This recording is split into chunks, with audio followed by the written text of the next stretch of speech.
Liftoff will start in T-minus 10 seconds. 10, 9, 8, 7, 6, 5, 4, 3, 2, 1. We have ignition. It's time! 17 seconds from Game 7 or from championship number 6. Jordan, open. Chicago with the lead. Harper got a piece of it. It comes off. The Chicago Bulls have won their 6th NBA championship. Tying run at second, 2 out. Palmero over the head of Jenks. Uribe charges, throws, out! And the White Sox have won the World Series. To the far side around the 8-yard line to Hester. Under it and to the middle with the 15 to the 20, breaks free to the 25 to the 30 to the outside. 40, midfield, 40, 30 to the coast, 20, 15, Hester 5. Oh! Touchdown!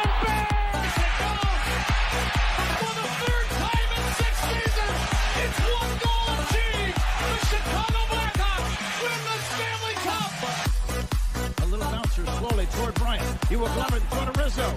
It's in time. And the Chicago Cubs win the World Series.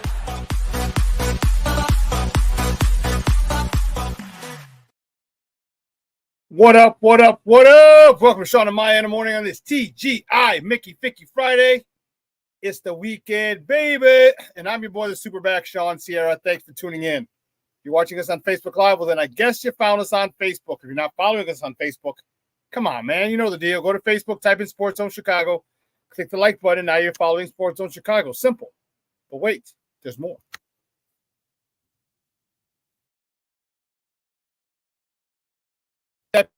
Not only will you be following Sports Zone Chicago, but you'll be following Shawn and Maya in the morning as well. If you're watching us on our YouTube channel, excellent. If you're not subscribed to our YouTube channel, for real, come on, go to YouTube, type in Sports Zone Chicago, click the subscribe button, but also click the notification button. That's the little bell right next to it, and that'll let you know anytime a show from Sports Zone Chicago is going live. Get it? Got it? Good. Now, if you're watching this on our mobile app, yay. If you don't know, you better ask somebody. Come on, man. We have our own mobile app. Stop playing.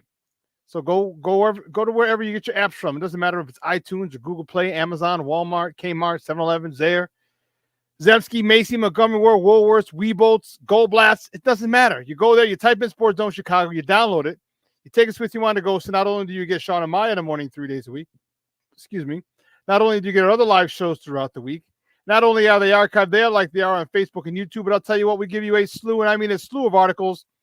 Thanks to my man Clarence Council III. Big up to Clarence for keeping you abreast of all articles Chicago sports related.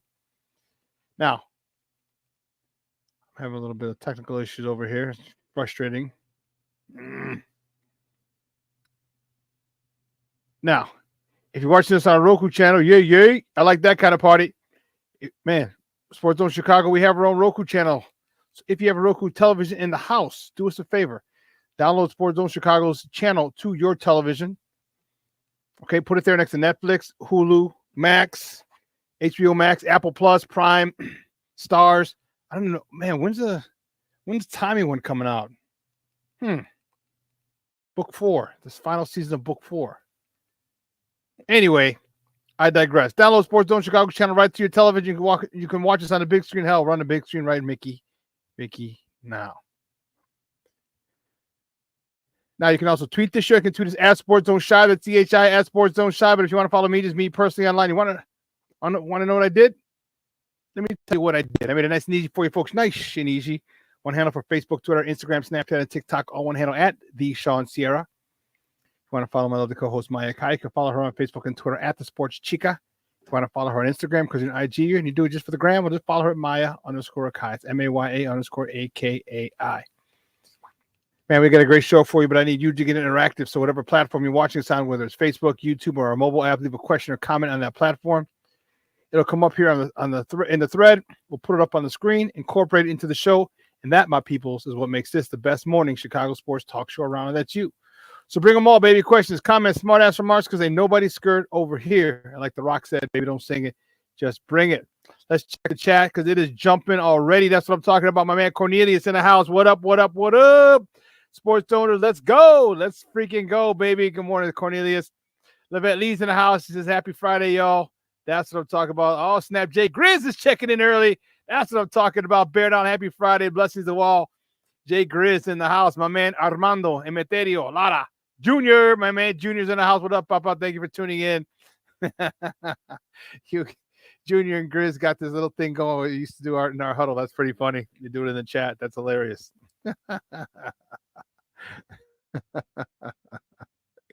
You guys are nuts. Michelle Walls in the Mickey Ficky house. Said the Mickey Ficky TGIF. Bear down. Man, you know it, baby. You know it.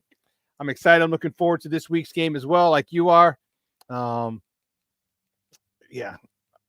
I'm really looking forward to it. Plank is in the house. He's checking in. Good morning, Papa. He says, happy Friday morning, sports owners. Bear down. Plank is in the Mickey Ficky house. Black Diamond in the house. Good morning, Papa. He's checking in early. That's what I'm talking about. Top of the morning. Just heard Tyreek is doubtful, so Jalen going to have to step up. Yeah. And I'm not sure if Terrell Smith is if he I don't think he went either to London. So we got to find out what the situation is for the cornerback position for us, because that's kind of huge.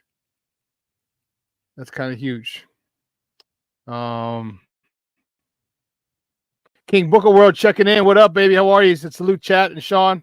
What's up, Papa? Thank you for tuning in. I appreciate it. James Ford in the house. James Ford. He's out. Are you talking about Tyreek Stevenson, Black Diamond? Is that who you're talking about? Being out for the game. You talking Tyreek Stevenson or Terrell Smith?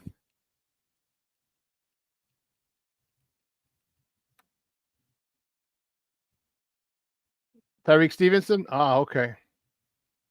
Well, we're gonna have to go to work. We gotta see who else is able to. You know what? If I'm a cornerback and I'm excited,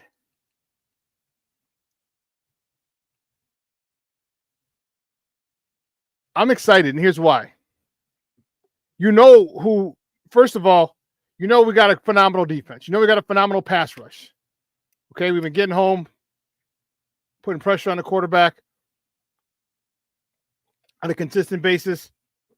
Jalen Johnson's on one side. They're not going to go to him. They're going to come at you. So guess what? You got work coming. And if you're a DB, and if you guys play DB in high school or college,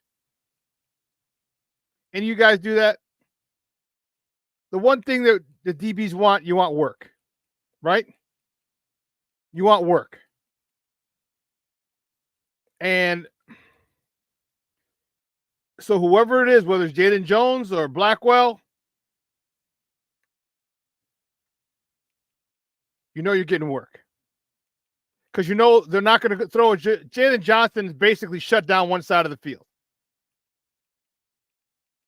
In cover 2, in man, doesn't matter. He's basically shutting down one side of the field. So, quarterbacks and coordinators are going to go to they're going to go to the other guy, the other side.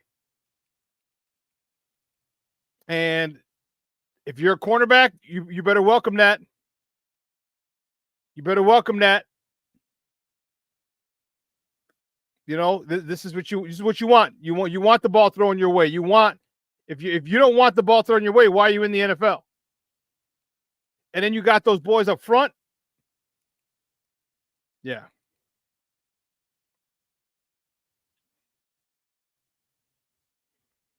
Black Diamond says, Cornelius is true. However, Peterson, I can guarantee, will go after whoever is covering Thomas Jr. Oh, that's the other kid from LSU, right? Thomas Jr., the one we talked about in the draft. Yeah. Oh, he's a stud. Well, he was a stud in college. We just got to see, but we don't want to make him a star this week. That's for damn sure. We ain't trying to make him a star anyway. But anyway, listen, we got a great show at 9:30 at the bottom of the hour. Our man Fred Pfeiffer is going to join us. We're going to talk Bulls, baby. The Bulls started their preseason schedule the other day, their exhibition schedule with a big win. We talked about that on Wednesday. All right, they play again. We're going to talk that, and we're going to talk. I liked what I saw. Excuse me. I liked what I saw a lot from this young team, this athletic team, this athletic. I just said young athletic. But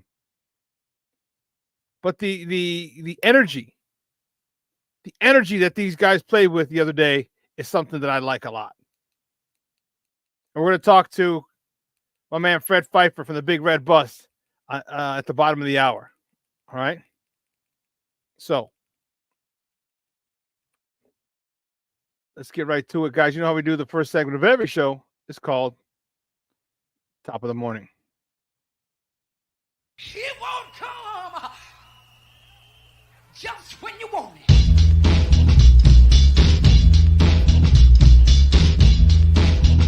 Top of the morning to you. Top of the morning to you. Top of the morning to you. Oh, there we go. There we go. You son of a biscuit. Took you for a second, but we're here. Let's see. Which way do we go? Which way do we go? Which way do we go? The first top of the morning topic. Yeah, tonight the Blackhawks. The Blackhawks travel to Winnipeg tonight to play the Jets. Puck drop is at 7 p.m. Central Time. You can catch that game on Chicago Sports Network, the new network, CHSN, or you can listen to it on their flagship station, AM 720. The Blackhawks dropped their first preseason game, but I'm not worried about it.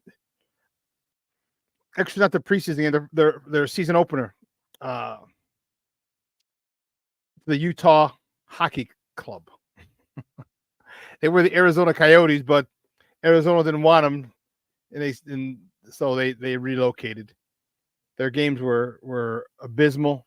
My guy lives out in Arizona, so when I go to Arizona, I usually stay with him, and he said they're just abysmal, and they moved to Utah, and the people in Utah love it. They love it. They love it. They love it, and they're happy to have something else to catch. They got the Jazz there, but also now they're going to have the hockey club.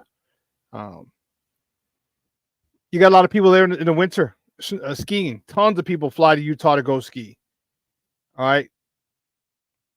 Salt Lake City and the other surrounding towns and areas that you can go skiing. Great skiing up in Utah. And they wanted something else. They wanted something to attract and other people more. They wanted more people to get there, and they did. So great thing by the NHL to move the team to Salt Lake, to Utah, and give them that community another professional sports team. All right. But the Blackhawks are busy. The next top of the morning topic, the Blackhawks face the Edmonton Oilers on Sunday. So they got a back-to-back. You got a Winnipeg. They're at Winnipeg tonight, and they're at Edmonton on Sunday. Connor Bedard versus Connor McDavid.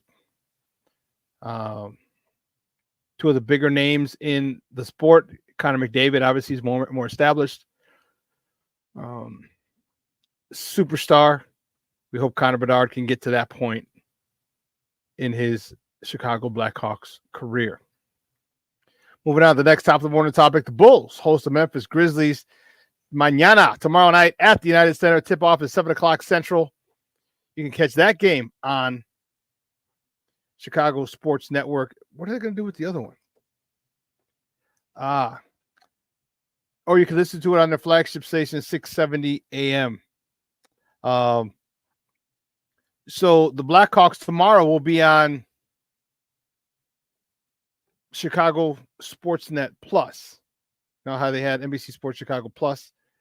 They have Chicago Sports Network Plus. They'll have an extra channel, so they'll be on there tomorrow.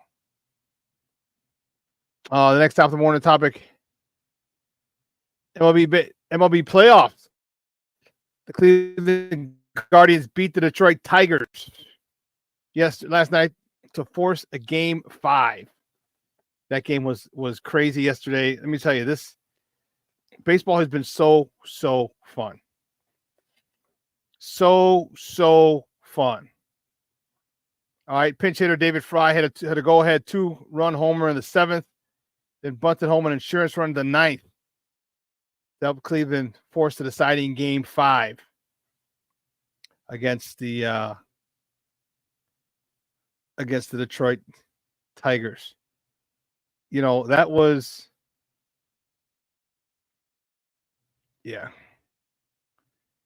one hell of a game, let me tell you. Again, baseball playoff postseason baseball is exciting. And the Yankees, they advanced to the ALCS by beating the Royals 3-1. So we had 3 teams from the NL Central in the divisional series. You know, it would have been crazy if we had 4. But my White Sox definitely weren't ready. Not ready for the playoffs this year. Yumolo, huh? Yumolo, let's see.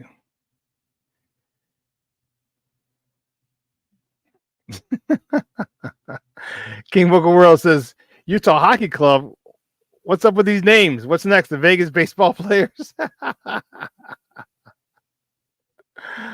No, so apparently they didn't have enough time. They didn't have enough time to come up with a name and to market it properly. So they said, no, because they needed a name to market it. They needed a mascot. They needed all this stuff. And apparently,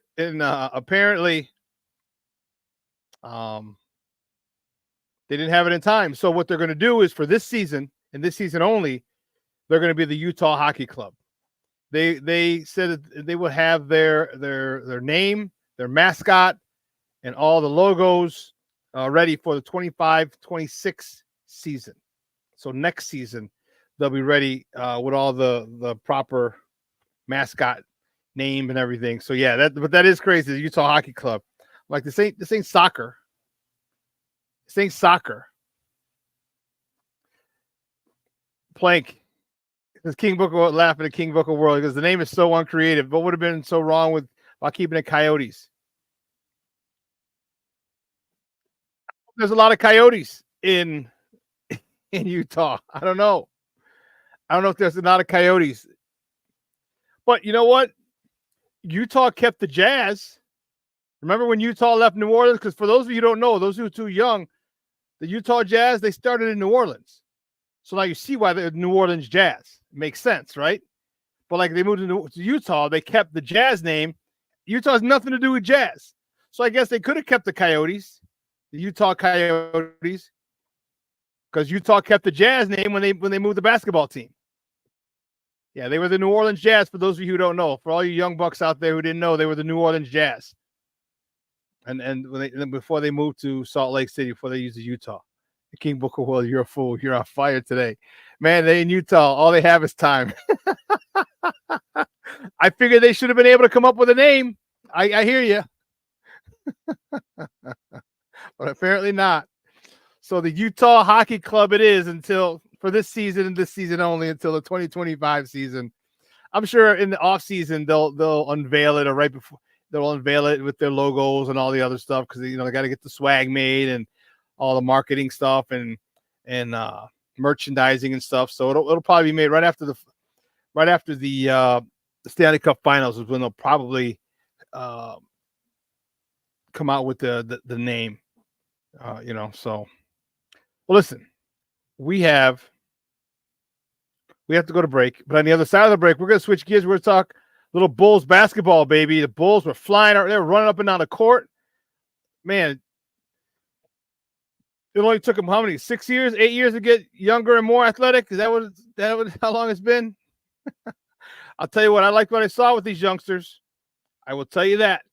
We're going to have my guy, Fred Pfeiffer from the Big Red Bus. He's going to join us. We're going to talk some Bulls basketball. So don't go anywhere, folks. Keep it locked right here. Shawn and Maya in the morning on Sports Zone Chicago.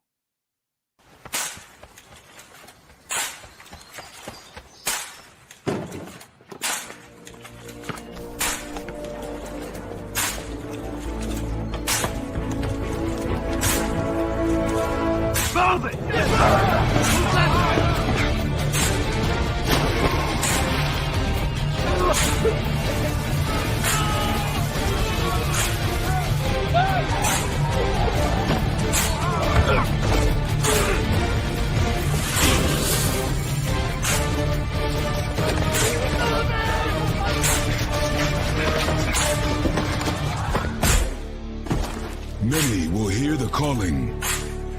Few will earn the title. United States Marine. The few, the proud, the Marines. Hey, it's your boy, the SuperBack, Shawn Sierra, and be sure to follow Sports Zone Chicago on all social media platforms, on Facebook, Instagram, and our Roku channel. You can find us at Sports Zone Chicago, and on Twitter, we are at Sports Zone Shy. Also, be sure to download our mobile app so you can take Sports Zone Chicago with you on the go.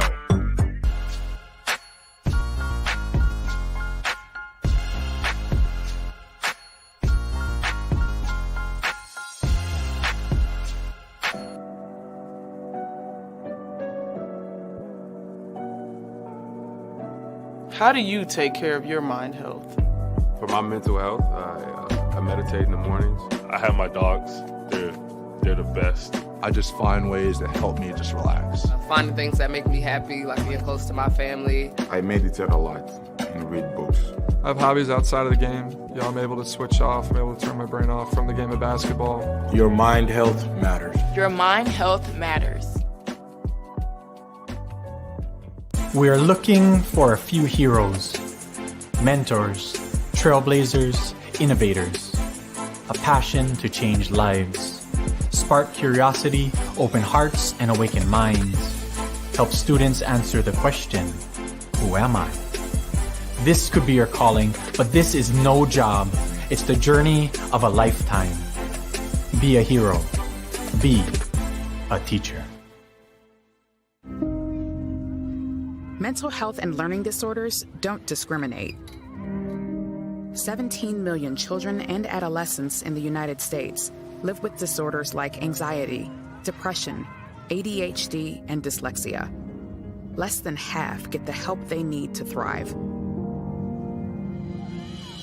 Help the Child Mind Institute change these children's lives. Visit childmind.org.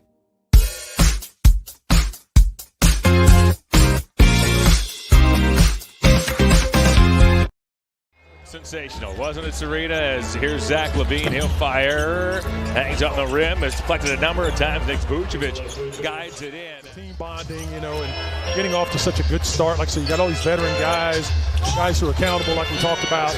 It's just going to pay dividends. I think it was even better with the new mid with the rebound. He'll dump it back to the Sumo. Yet Darius couldn't enjoy the Paris festivities as much as he would have liked. In Stockton, he's on a two-way contract for a season to do. Zealous now, twists inside.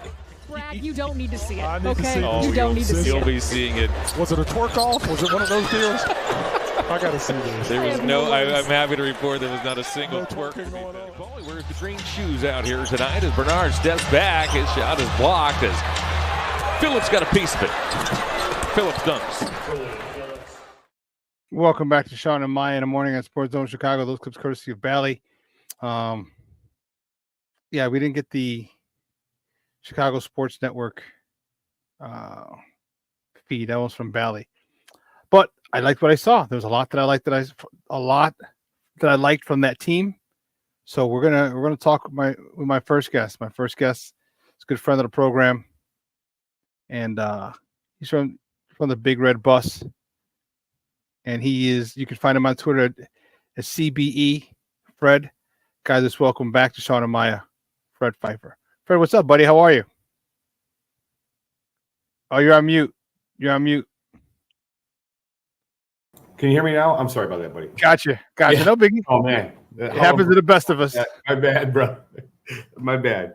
It's awesome to talk to you. Great to see you again. I'm so excited. Bulls basketball is finally starting up again.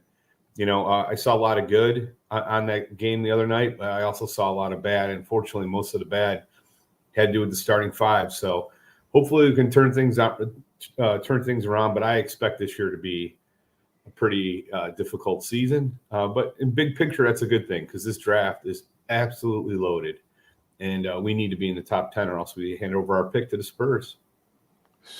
Nah, that wouldn't be good. So talk to me. What did you see? I liked the athleticism. I liked the youth, the energy you saw in the clip of coming out of break. All right, block shot, toss it up, for the Julian Phillips, was it, for the dunk? That's what I'm talking about. That's what I'm talking about. Get cheap baskets like that. A lot, dude. What is Terry doing? Where's he been? Like, he had a nice steal, hand in the passing lane, like Dalen Terry. I'm like, all these guys are really, really, really. I'm not putting them in the Naismith Hall of Fame by any stretch. Come on, but I'm saying a lot of these guys have really improved. They've taken craft seriously, like professionals, and I like it.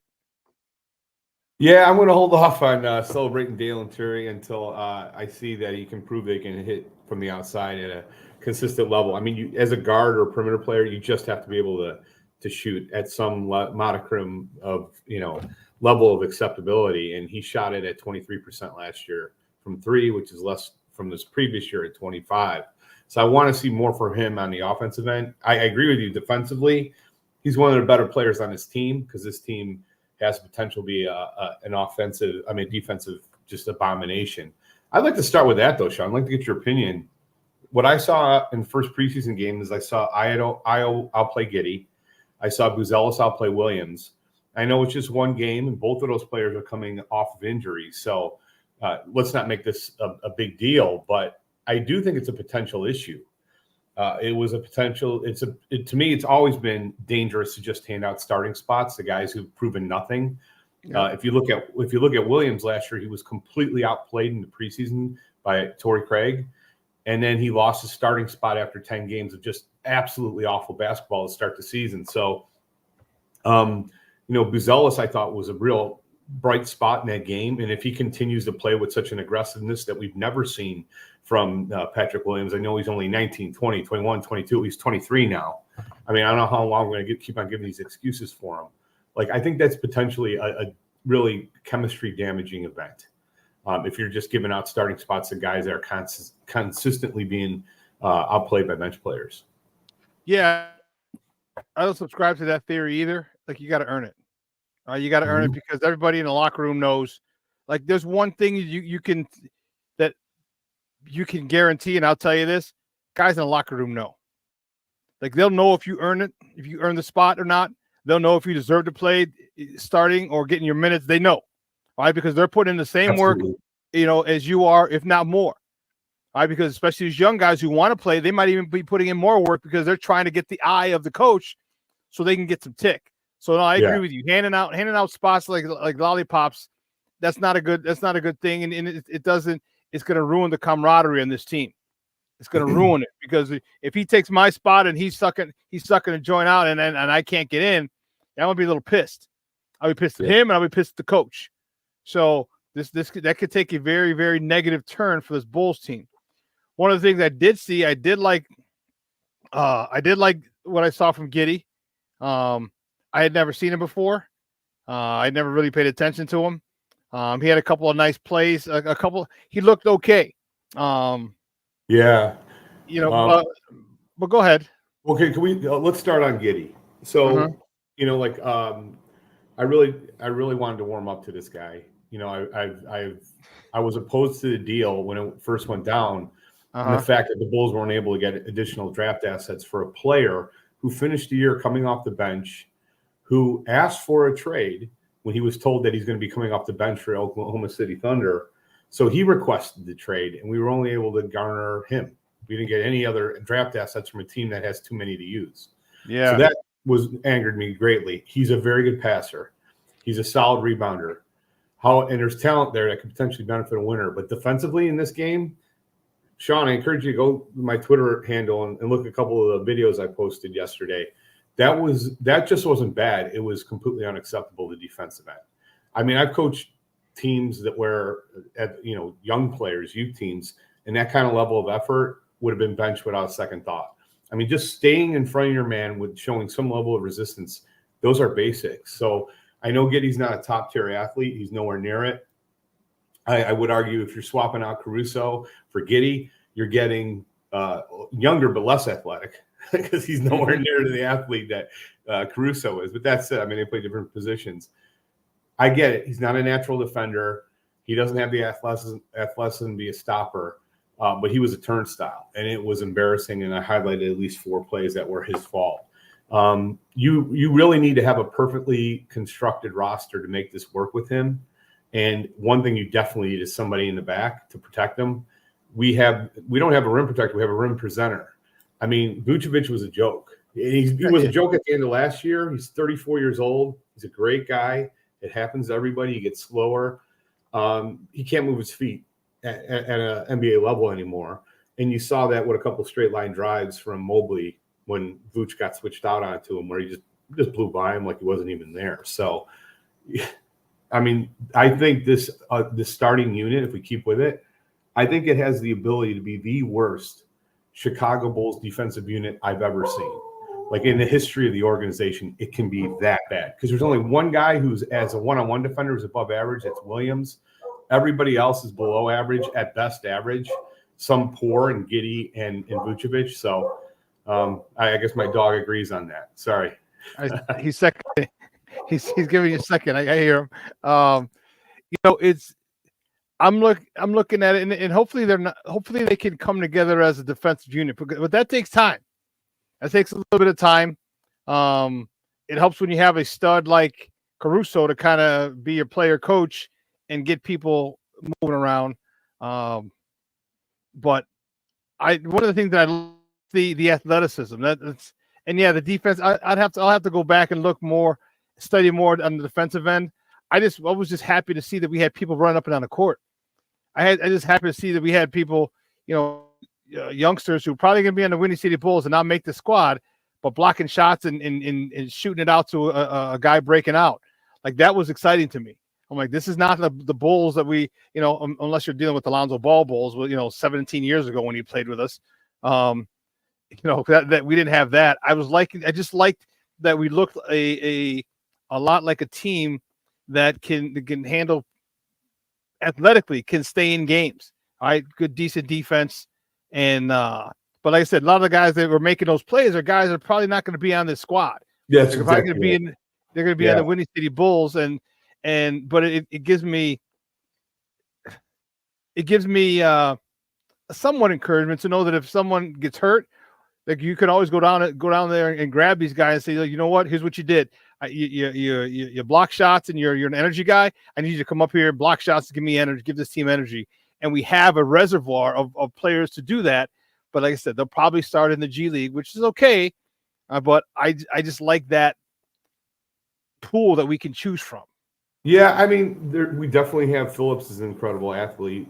Terry's a very good athlete. We definitely have guys at the back end of the roster. I think Buzelis is a very good athlete. Buzelis is nice. That actually can play at this fast speed. But we still have at the center position a big anchor who's not meant to run. We still have, the situation. We have too many guards. Io needs to be starting. Io is the best perimeter defender on the team right now, in my opinion. He's even better than Williams, and he's definitely better off ball. You saw as soon as he came in the game, he forced 2 turnovers that led to easy baskets. Like, I think Io's got to be inserted in that starting lineup, and there's no room for him. You can't just bench Zach. He's earned that spot with his career. Yeah, and Kobe. You can't bench Kobe. Kobe's phenomenal. So, like, I'm there's no one who's more positive on the Bulls than me, but I'm just going to put this out there for everybody. This is going to be a very difficult year. If you look at 19 out of the top 20 teams in the NBA last year in three-point percentage made the play-in or playoffs. There was only one team that did not, and that was the Nets, who were 18th. The Bulls were 20th. 9 out of the bottom 10 teams who did not make the playoffs or play-in were in the bottom 10 for three-point percentage. The only team that made it was the Orlando Magic, who were 22, and they were out in the first round. You have to hit the three-point shot today's NBA. The Bulls just sent away their best three-point shooter last year in Caruso, and they got Giddey in return, who's never been able to hit a broadside of the barn. I mean, we saw the air ball 3 in this first preseason game, which is going to haunt me for a couple weeks. So, I mean, like, we can't shoot outside of Kobe and Zach. It's going to be a really long year, and defensively, like, as I said, this has got a chance to be horrible. But it's good because we need one of these top players. I mean, this draft class is insane. So, we get one of these guys, and suddenly in 2 years we're cooking with gas. Okay. Lonzo Ball is back. won't be playing back-to-backs, which is understandable. Give me your thoughts on him being back and how that could help this. Is that if you're trying to get one of these teams like intentionally tanking for one of these guys, you know, is that counterproductive to have him playing? No, I mean, I don't expect a lot from Lonzo. The fact that he's merely at this point, I think, is a great success story, and I'm very happy for him because, you know, it's what happened to him, a really good player who just basically had his career cut short. It's happened before, but you know, I don't expect much from Lonzo at all this year. And I honestly, even if he has a fantastic year, this is the last year of his contract. Do you feel great about re-signing Lonzo Ball? I would never even just let him walk. So my hope is that he somehow performs to a level that allows for him to be traded at the trade deadline to a team that's in contention. That's my hope. So I don't expect him. We have way too many guards and some very good guards, and Kobe and Io that need time ahead of Lonzo. He's not in the long-term plans for this team. So I don't really think I want to see him take major minutes, and I don't think we will. I mean, he's still there's a lot of question marks about whether or not this guy can play a lot. So excellent player, great passer, but unfortunately this was a devastating knee injury that I think is going to significantly, cause his overall value to decline. Guys, we're talking to Fred Pfeiffer from the Big Red Bus, talking Bulls basketball here on Shawn and Maya in the morning on Sports Zone Chicago.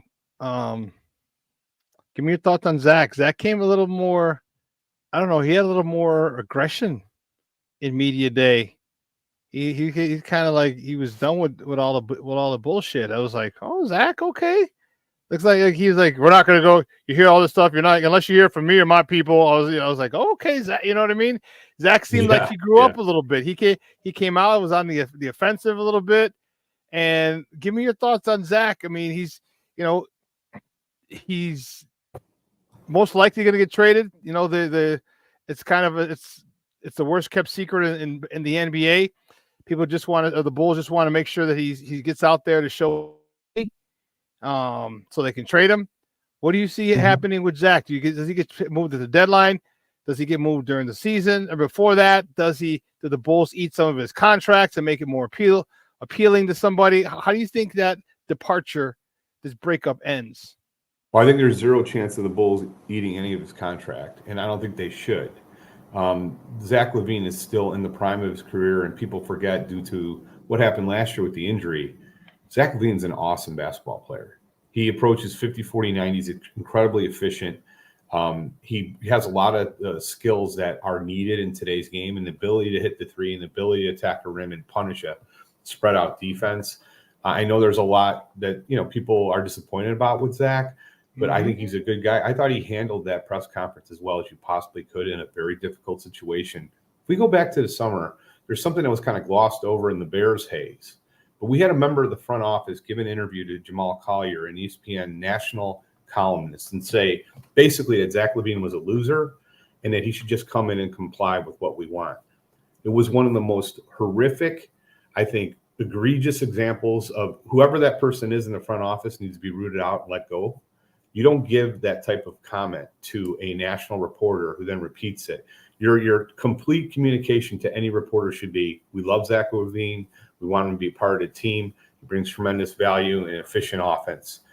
You don't demean a player you're trying to trade, who then just repeats that to the entire basketball universe. It's insane that the Bulls, someone in that front office provided those comments to a national ESPN columnist.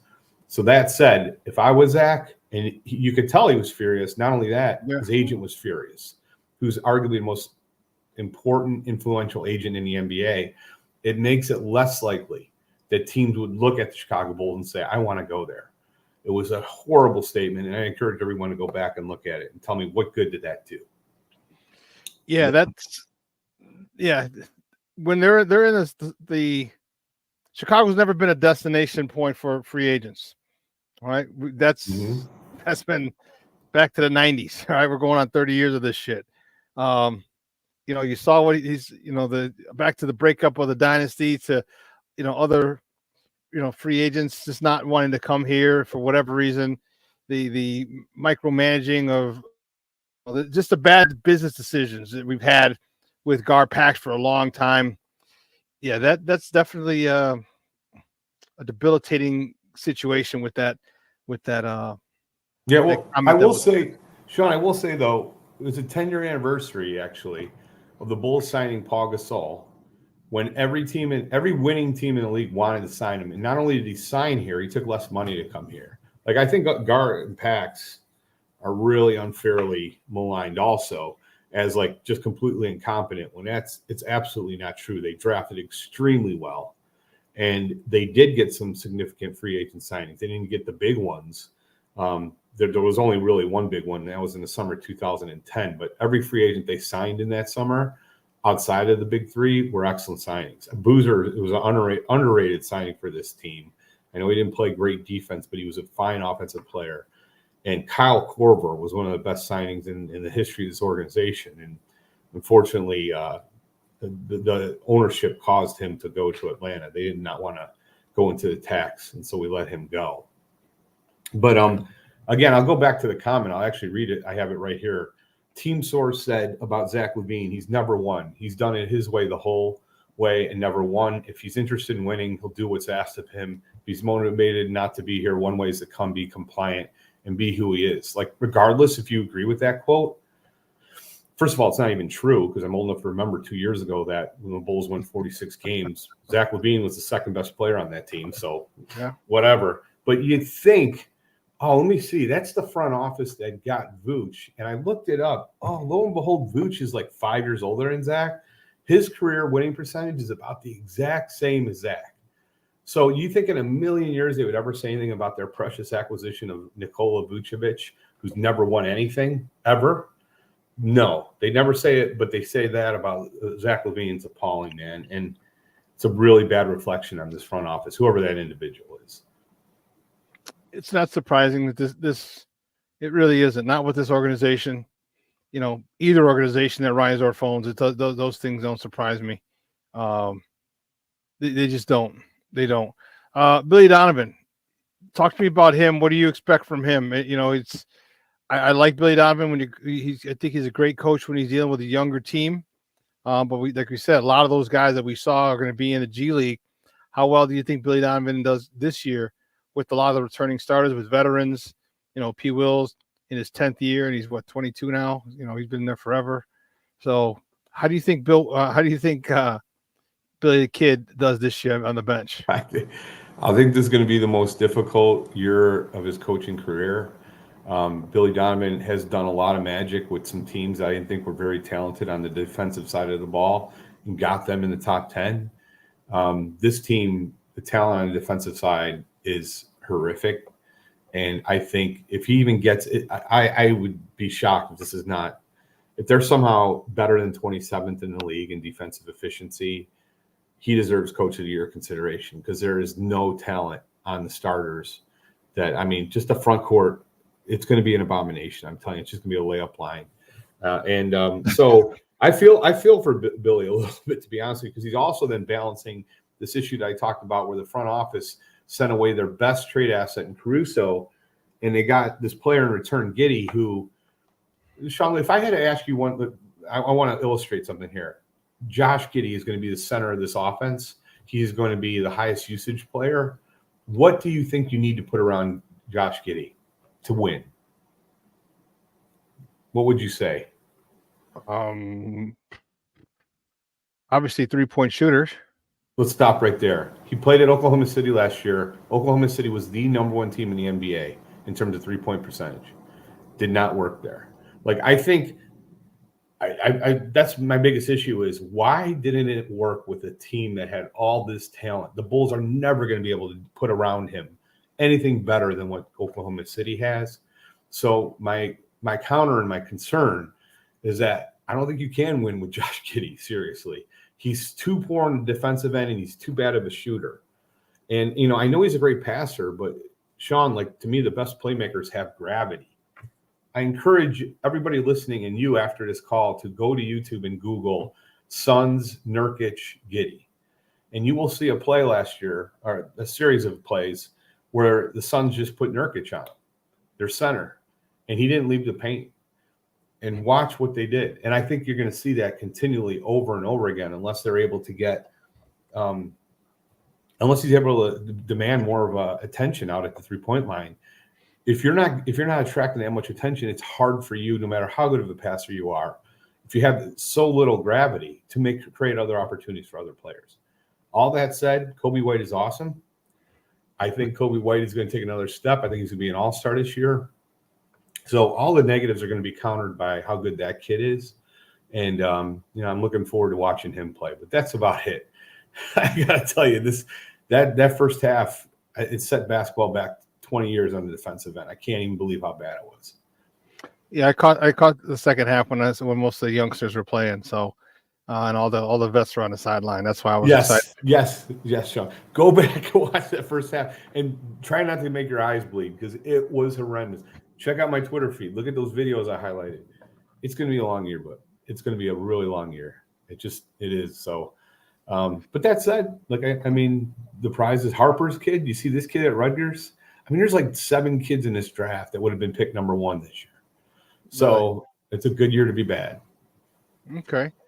All right. Well, one of the things that talks to me about Matas, I liked him. He's got a little swag about him. And what I saw from him, I'm like, I see another potential Lowry Markkanen. If he can live in a weight room, puts up with 10, 20 pounds, obviously not in 1 year, but over a couple of seasons, because the kid's still 12 years old. Was he 19, give or take? Yes. So he's 19 years old, 12 years old. Exactly. Yeah. You put him 2 years. We saw how Lowry lived in that weight room, and he noticeably came back bigger and stronger every year. He just kept getting hurt. If this kid gets in the weight room and noticeably gets better, dude, that fadeaway jumper from the lane was nasty. Yeah. And then you saw that, and he's got that, and Stacy said he's got that dog in him. He's got that dog in him. You saw the one he was going to dunk it, he lost control of the ball. I was like, oh shit, he was going to flush it. And then on the break, he flushed it at one. I was like, I like this kid. He's got that attitude, that moxie. And that got me excited watching that young man with his attitude, his moxie, his mentality got me excited, because that's Chicago basketball. That you could tell, okay, that's Chicago basketball. I don't give you're who? I don't know. I don't give a damn who you are. I'm coming hard. I'm going to the hole. I'm taking you to the hole. I'm backing you up. You got me. I'm going to step back. All those things are stuff that I haven't seen in a long time from a youngster, and we got one of those. Got one of those. I'm not putting him in the Hall of Fame, but we got a guy that we can build around. You got a guy who will put some weight on him, get him some confidence. Imagine a couple years with him and Kobe in his prime and Io in his prime. With this youngster, I'm liking it. I'm liking this tonight. Talk to me a lot about Matas, man. He got me fired up, dude. Oh, I agree 100%. He's got the aggressiveness that I think is imperative for a superstar. Like, you need to have that. Like, I want to dominate. I want the ball. He has zero fear when he's out there.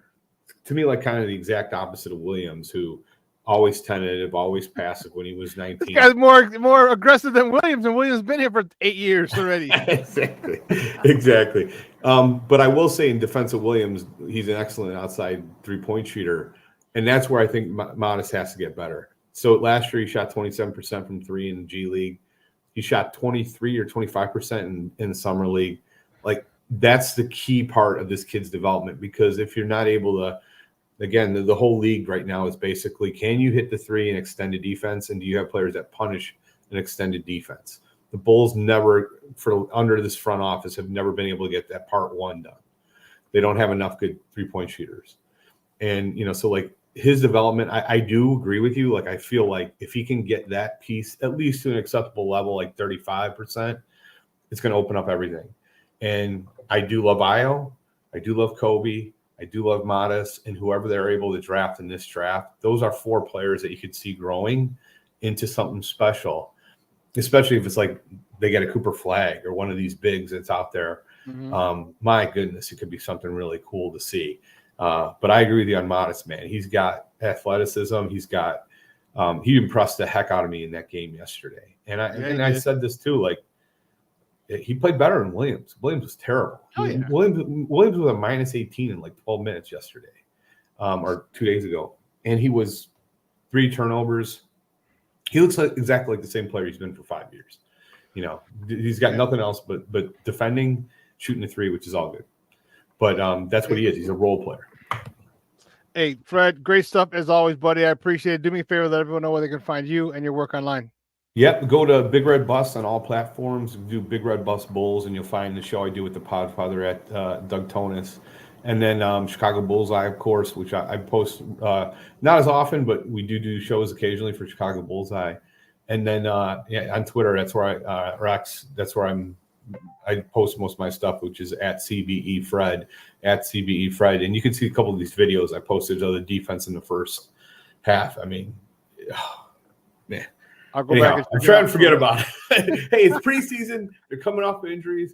Let's enjoy it. Let's have fun. Like my good friend Big Dave says, I want this team to be fun, bad. Play fast.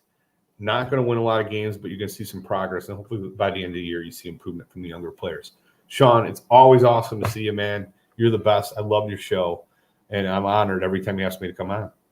Thanks, Fred. I love having you on, buddy. We'll talk soon. Take it easy, bud. Good seeing you. See red. Guys, that's Fred Pfeiffer from the Big Red Bus talking Bulls basketball with your boy. Yeah, it's crazy. You know, it's crazy. I have to go, like I said, I caught the second half. So I got to go back and see what he's talking about with the defense and the shooting, the poor shooting and everything from the starters. But basketball is a thing that we love here in Chicago. We love it here in Chicago big time. And, you know, it's a basketball town for all intents and purposes. You know, we produce a lot of football stars.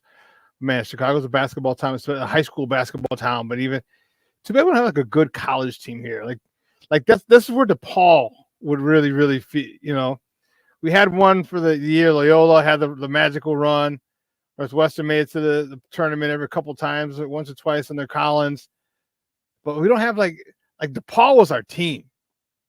Like DePaul was our team. Like many of you, if you're old enough and you remember the Mark Aguirres and the Teddy Grubbs and the Skip Dillers, the Alice Comagys, the Kenny Pattersons, the Rod Stricklands, all right, those guys back with Ray Meyer and then Joey Meyer took over. You remember those days? Like Chicago was the shit. DePaul was it. And then they had the little resurgence with Coach Kennedy.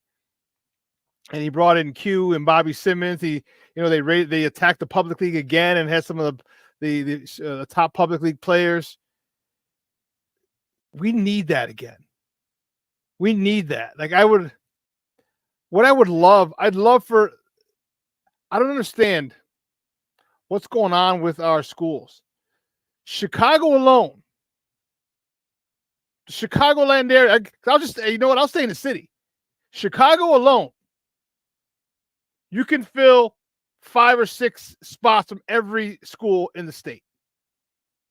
U of I-State, Northern, Southern, Eastern, Western, DePaul, Loyola, Northwestern. All right. You can fill each spot with 3 to 5 Chicago kids from the city alone. I'm not even talking the suburb, not even talking the Chicagoland area. I'm talking the city. If you give me the Chicagoland area, come on, man, we could go 5-7 deep in every team. The one thing that I loved, if you remember the Flying Illini, if you're old enough to remember the Flying Illini back in '89, I'll never forget them because I lost a bet. I had them in the pool. But everyone, and Kendall loves to talk about it, and rightfully so. Everybody on that squad, down to the ball boys and the water boy, from the state of Illinois. Single one of them. Every single one of them. So we got to do a much better job of keeping our kids in state.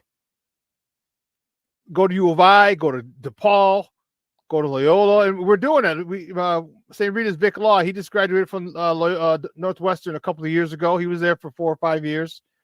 Loyola has getting a couple kids. And the one thing I like is you're getting some public league kids there, which is good. I like that. I like that a lot. But yeah, I love basketball. I'm excited to go to a couple games this year. And I know I hate Reinsdorf because he's a jagback for what he's doing to the Sox and the Bulls, but man, once this roster's set, I want to see how they play. I'm already set to go to one game. What?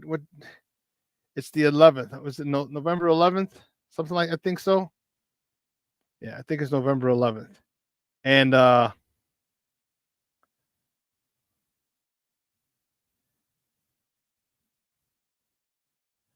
no. I'm trying to think of. Yeah, I think it's November 11th. And I'm going. I'm excited. I can't wait to see this team. I can't wait. It's going to be dope. It's going to be dope. But listen, let's take a break. On the other side of the break, we'll get into some Bears talk. I'm fired up about this weekend. The Bears give a chance to go get their third victory in a row. And I'm liking it. I'm liking it a lot. All right. I'm liking the development. We're going to talk about the development. We're going to talk about some other stuff. The stadium issue. They doubled down on it again yesterday. So keep it locked right here. Shawn and Maya in the morning on Sports Zone Chicago. Hey, it's your boy, the SuperBack, Shawn Sierra, and be sure to follow Sports Zone Chicago on all social media platforms, on Facebook, Instagram, and our Roku channel. You can find us at Sports Zone Chicago, and on Twitter, we are at Sports Zone Shy. Also, be sure to download our mobile app so you can take Sports Zone Chicago with you on the go. Time out. How are you feeling right now? Happy? Excited? Angry? Overwhelmed? One of the best things you can do for your mind health is to name what you're feeling. It can sharpen your awareness and help you talk about your feelings with someone you trust. Here are 3 questions to ask yourself. Where are your thoughts right now? In the past, the present, the future? Do you notice any sensations in your body? Is your heart beating fast? Is there a flutter in your stomach? Or are you fully relaxed? What do you need right now? Time with others? Time to yourself? Remember, there's power in this awareness. So find ways to identify what you're feeling today.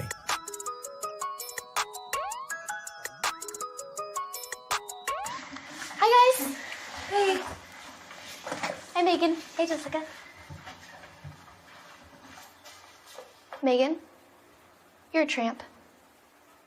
Brian Fitch told me you guys made out. Everybody knows. He said your breath smells like garbage. And he almost puked. He says you're the most desperate girl he knows, besides your mom. How many boyfriends does she have anyway? Lots? Your makeup makes you look like a clown.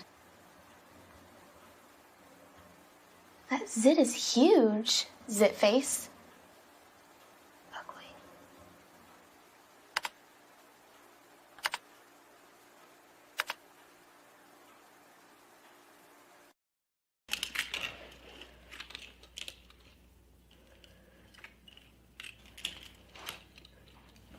Hey, bud, what you doing? I'm playing with cars. Cars? Can you show me what a car does?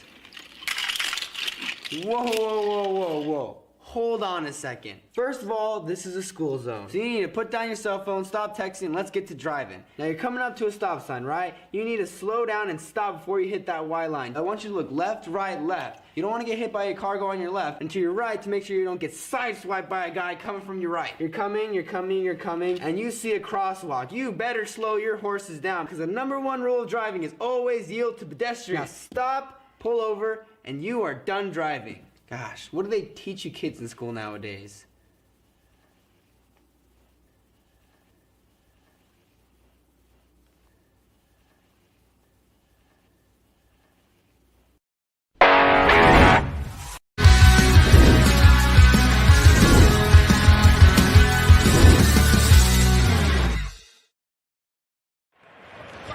Second down and 6. Williams play fake. Now throws wide open. It's DJ Moore, the former Carolina Panther, is in for a Bears touchdown. 34 yards. Williams to Moore. finally connected last week against the Rams, and this is the matchup that everyone was looking for. J.C. Horn going against DJ Moore. He thought that he was going to pass off this receiver to somebody else. Instead, everybody's playing. Panthers must cross midfield, get to the Bears 49 for a first down. Dalton wrapped up. Down he goes. From the 47 on first down. Across midfield, it's Swift. Nice tackle. Welcome back to Shawn and Maya in the morning on Sports Zone Chicago. Those clips courtesy of Fox. Those are the boys on Sunday, and I'm fired up about this Sunday. Man, I am really, really, really fired up. I'm really fired up. Cornelius Squalls, man, it took you down memory lane, huh? Those are some great players, some great teams. We were definitely the basketball mecca of college basketball in those days. Yes, we were. Yes, we were. And think about all the people. All the peoples. Like, you got to remember that Chicago is so – there's so many people who make it to the NBA from Chicago. You don't even realize it. Like Aaron Williams. I went to Xavier down in Nolens. All right. Suburban kid. All right. Not really. And he wasn't really a big time name. He wasn't a Jamie Brandon or Marcus Liberty. You know what I mean? But he did his thing. Got to the league. Stayed there for a long time.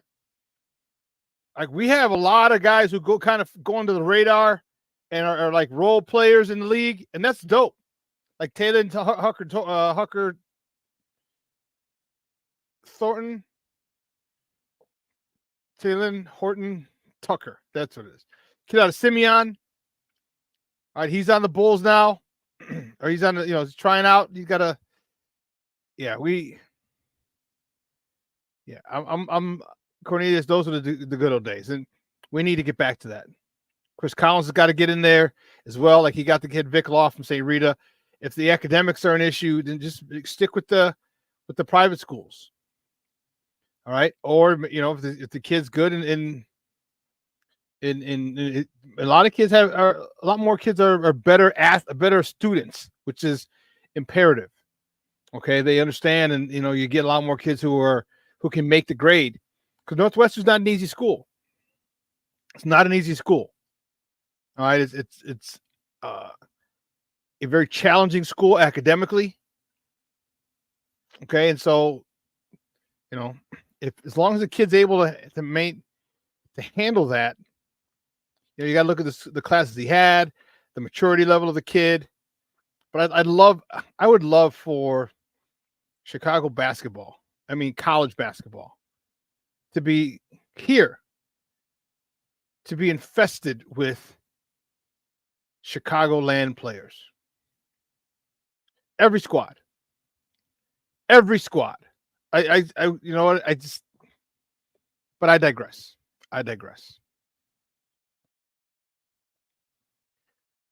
We got some Bears talk, baby.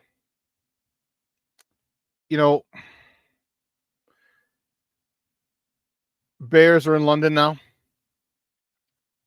And one of the things that I thought was great, because I don't know if you guys heard, but the Jacksonville Jaguars, first they were delayed.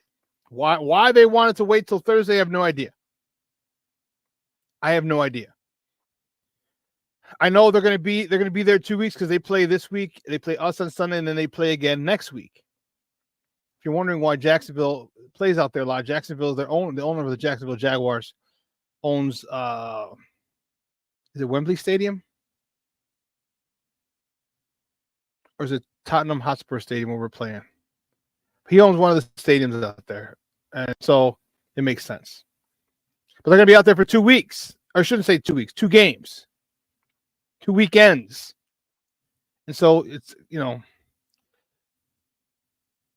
you're dealing with a hurricane that was one of the most destructive hurricanes in over a century. Okay. You know what it's going to do. We've seen the pictures of what it did to Tampa Bay Devil Rays baseball field, their home stadium, their dome stadium. We saw it rip the cover off, drone and aerial footage shows. You can see right through the top of the stadium, and a lot of the roof is on the field. Why wouldn't you plan earlier? I know you're in Jacksonville, and I don't think you caught the eye of the storm, but you're in Florida. So their flight got delayed. Apparently they're finally there. Obviously pushing everything back. This is an advantage, Bears. This is another week where I'm going to, excuse me, this is another week where I feel if the Bears give them the proper respect that they deserve, they'll blow this team out. They will blow this team out. And one of the things that I think that I'm starting to see, you're starting to see the leadership qualities of Caleb. All right, you're starting to see the leadership qualities of Caleb. All right, DJ Moore, for his first interview over there in London, he talked to him. When they spoke with him, he talked about Caleb getting bossy. Getting bossy. I'm telling you, my own personal opinion, I still don't think DJ likes this kid. Still don't think. Just the things that he said, the way that he says them, like when he talked about, he goes, we still look at him as little bro, which I get. That's nothing derogatory. Little bro, you're 22 years old, 23 years old. Yeah. All these guys are 27, 28 and more. Keenan Allen in his 30s. Okay. But when he said, he's like, yeah, little brother, he's yelling at us, and we're like, hey, listen, who are you talking to like that? But then I think he kind of had to back it up a little bit because he didn't want to make it seem like he doesn't like him. But I just get the feeling he doesn't like him. I just do. Call me crazy. But he said, Caleb is really harping on the details, which I like. When you're gonna leader, you're and he's a captain. He's a rookie captain. All right, he's harping on the details. He understands that the details are what's going to make them successful, very successful. And I like that. And I know he's young, but he also understands that he's the face of this team, probably going to be the face of the league very soon. And as a leader, your job's not there to make friends. Okay. First, you can't just talk the talk. You got to walk the walk. And all reports from the day he got drafted to now have been about him walking the walk. He's down. He's all about winning. All right. He's having throwing sessions with the guys. And now that he's the captain, leader, he's getting on their tail. And I like it. I like it a lot. Okay. We need our quarterbacks to be able to run shit and to have the respect of the team, which I think he does. I don't think that there are people who don't respect this kid. I think this kid has earned it. He's been in the building for a long time. He's one of the first ones there, one of the last ones to leave. That's what you want with a rookie quarterback who has to learn this whole system, a new system, and to get everybody on board. I love the fact that what DJ was saying, how he's coming at him at the offense, trying to get it right. You gotta have it. I played with plenty of quarterbacks, 3 quarterbacks in particular that were like that. Tom Chacho when I was at Holy Cross, first team All-America. Paul Ohm with the Chargers, and George with the Thunder. And quarterbacks ran it. They ran it. And if you didn't like what happened, we're going to run it again. There are plenty of times where you see, and DJ talked about, if we're not in the spot we're supposed to, he'll tell us. If we're not doing this, he'll tell us. And that's what you need, because you need to be on the same page. And the fact that Caleb's doing this as a rookie is phenomenal. The fact that he's doing this as a rookie shows his dedication to this team and how bad he wants to win. when it's very easy for a rookie to kind of sit back. Remember when he first got here, he goes, I'm a rookie. He goes, right now, he goes, I'm not saying anything. I'm watching the veterans. I'm keeping my mouth shut and my ears open. I'm watching the veterans, following the veterans lead. But at some point, he's like, okay, I need to lead. And some things probably aren't going the way that I like. And he spoke up. And I liked it a lot. That's leadership. That is straight up, unfiltered leadership.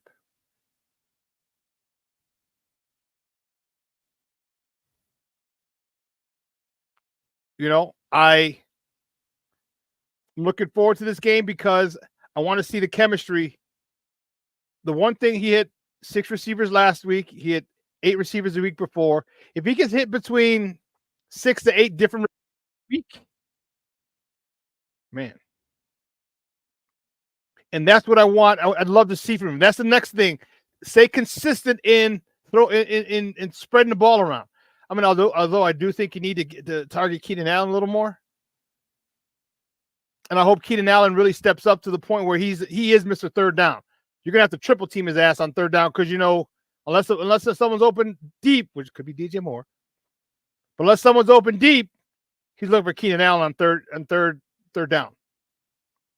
And I'm okay with that. I'm more than okay with that because you need a security blanket. Cole Kmet's been that guy, which is fine. But Keenan Allen's excellent at finding soft spots in the zone. He's been that way his entire career. Use a veteran like that. Okay, use a veteran like that. Not the type of guy who's going to catch the ball before the sticks and try and get it. No. You run your route past the sticks. So when you catch it, if you're tackled, it's a first down. If you're tackled, it's a first down.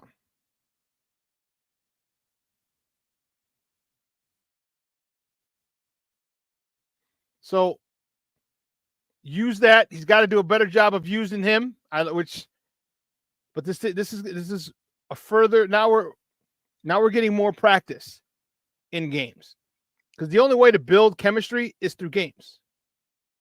All right, practice ain't going to get it done. You can get on the same page in practice, okay, but the way you build confidence is through success. Through success, you got to have successful plays. And this is another game where I feel that they're going to have successful plays on the offense. I'm wondering, one of the things I'm wondering is he going to continue, and I'm talking about Shane Waldron, to use big boy Doug Kramer in short yardage situation? What's the status of Kari Blasingame? And no offense against Kari Blasingame, is about 250. He ain't 300 pounds. You get a 300-pound guy with a head start. Now you're moving some shit. Now you're moving some people. And is that going to be their go-to on short yardage? I hope so. I hope so. The next thing I'm also concerned about is that O-line still. Like many people. Probably going to be right guard again. Okay. And if he is, and Nate Davis is healthy, that speaks volumes. It means they've soured on Nate Davis. That's what that means.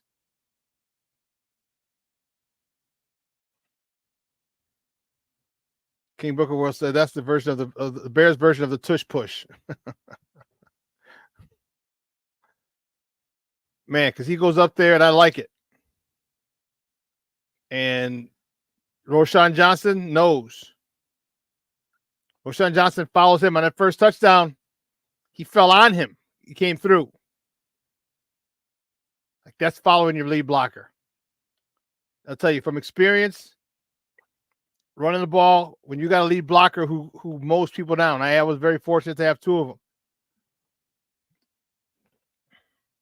Tony Bell and Mark Micah. Shout out to Tony Bell and Mark Micah. You got guys who paved the way, man.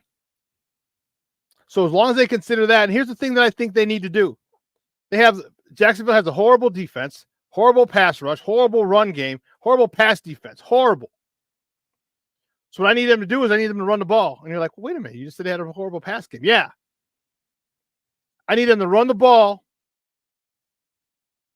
beat them over the head with the run, and now throw that ball all over the field. Because you saw what happened last week. And you know this if you're smart football people. The run, when you establish the run, so many different things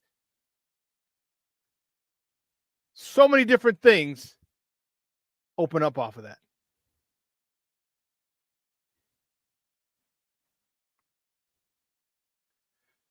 Just think if Waldron had figured out his goal line stuff earlier, the Bears would be 4-1 from Cornelius.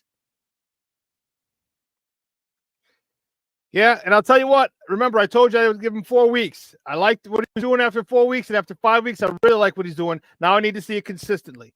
Now I need to see it again. These screens are going to destroy defenses. DeAndre Swift and these screens, holy shit. DeAndre Swift on these screens is deadly. Exciting as hell for whoever's team he plays for, and for us, it's the Bears. But my goodness, that dude is a problem. He's a Mickey Ficky problem when he gets that screen. And it's set up because he's zigging and zagging. He got caught at the one and they left him in. We were talking the other day. I'm like, oh no, during the game when he got knocked out at the one.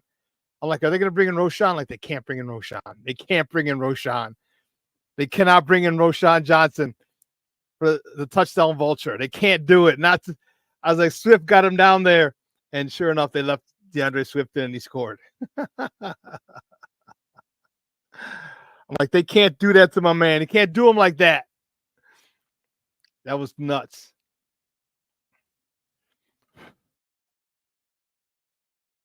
But yeah, Black Diamond, you said it. That they already have soured on Davis. When Bill Murray gets in before you, yeah, you cooked. Yeah, you're right. Bill Murray didn't do a bad job.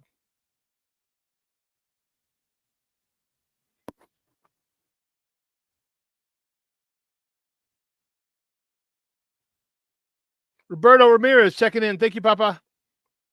He says, be consistent. Run the ball hard and let Caleb go no huddle now and then. Keep defenses on their heels. More passes to Allen. Yeah, I agree.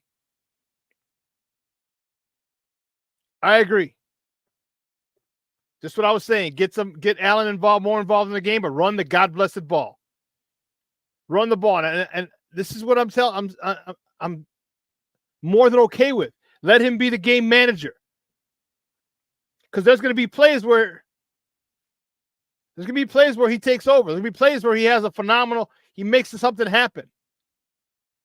If you run the ball, there are going to be plays to be made downfield because we have receivers to make the plays. We have the Keenan Allen. We have the DJ Moore. And for some reason, I don't know why, I have no reason to base this. I feel Roma Dunze has a good game this week. I feel Roma Dunze step out. Maybe it's a coming out party for him. I don't know. I have no reason. There's no evidence to show it. I just have a feeling Roma Dunze has a game.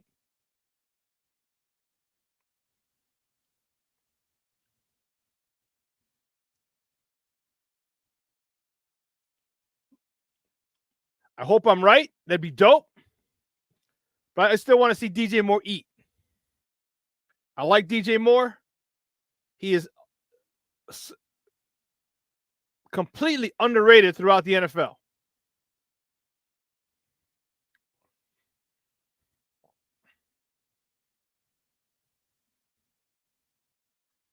Cornelius Squall says, when Tevin comes back to the Bears, moving the right guard and the O-line, we're really cooking with gas. Yes, Cornelius, that's a phenomenal idea. Get his ass to the right side. Him and Nate Davis. I mean, him and Nate Davis.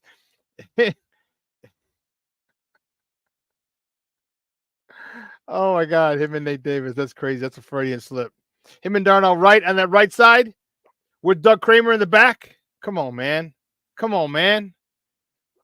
You go short yardage, you have Tevinjenkins, Darnell Wright, Mercedes Lewis on the line. You have Doug Kramer, Roshan Johnson in the back. Come on now. You run the ball to the right side. Come on now.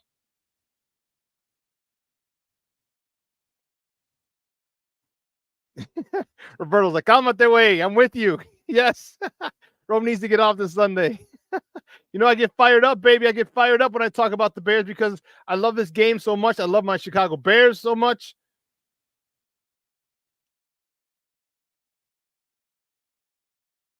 Mr. Shorty's in the house. Good morning. Thank you for checking in. He says, can we please send some flowers to Bill Murray 2.0? Looks like we found our starting left guard. Yes. Move him to left, Tevin to right. Game, set, match. If I'm not mistaken, we've already given Nate Davis the majority of his money. So he definitely won't be here next year. Really, I'd be super duper duper surprised if we saw Nate Davis here next year. Roberto, you got it, Papa. Jenkins, Wright, Lewis, Kramer. Come on, man. We're coming at you. My man coming at you.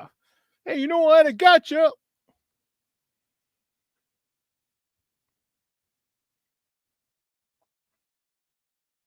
And sometimes it plays out this way. Okay? Sometimes it just has to play out this way. And that's I would have liked for it to have worked. So I really would love to be 4-1 right now. I really would like to be 4-1. We gave that Indy game away. We gave the Houston did everything in their power. They gave us their game on a silver platter and we refused to take it. Indy the same thing.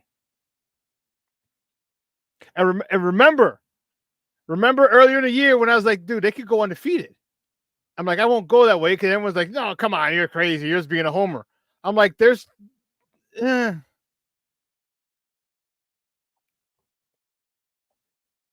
games that we lost, they were there for the taking.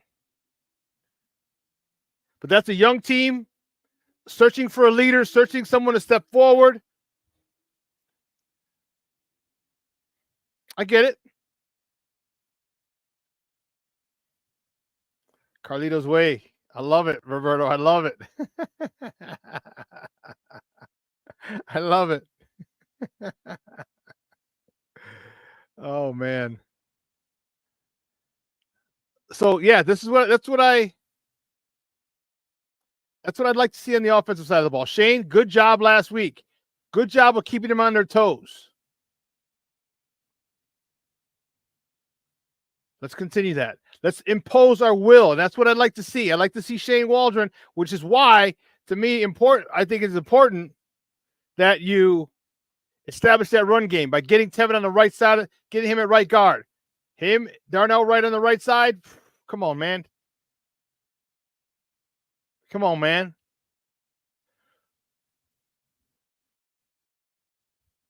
That's the power side. That's the power side. And then have the guard pulling around. If you go power G to the right.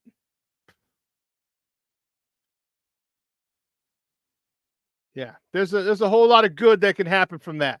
And what happens off of the run when you establish it, now you have the tight end pop. Now you got the digs. Now you have the outs. Now you have a whole bunch of different things, the quarterback boots, the nakeds, all these things, the play action that play off of this run game because you're gashing them on the ground.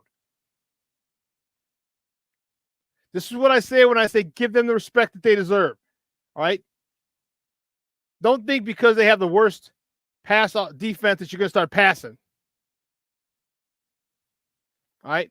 The thing about it is you do things your way. If we establish that run, and when you establish the run, everything opens up off it.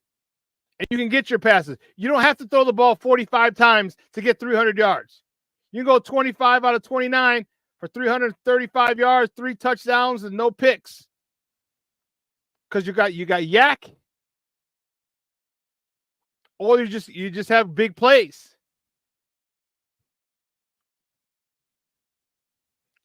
I don't know if Roberto wants to know what's the starting line right now. I don't know if Tevin practice was going on a while ago. Brad Biggs was on earlier.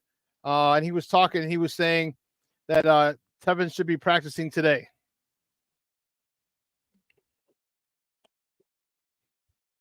So if Tevin practices today, then I really, really think they put him to right guard. Put him to right guard, leave him there, and call it a day. Call it a day.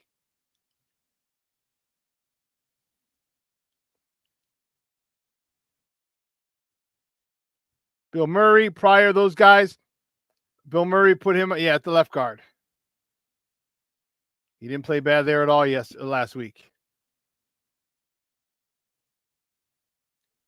Luis Mejia in the house. Good morning, Papa. Luis says, coffee or Bloody Marys for the Bear game? Bloody Mary. We'll be at Output, 8 o'clock. They open up at 8. We'll be there in our pajamas. It's a pajama party.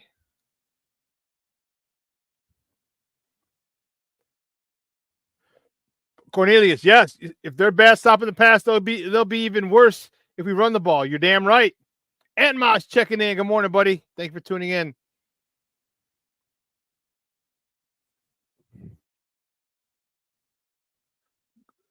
Yeah, Cornelius. I tell you,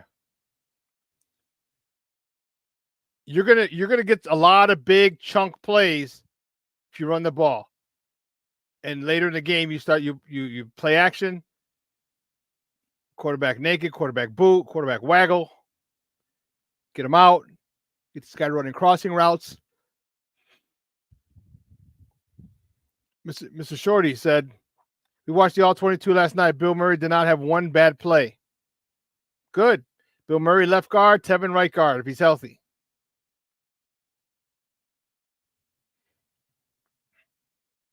On the defensive side of the ball,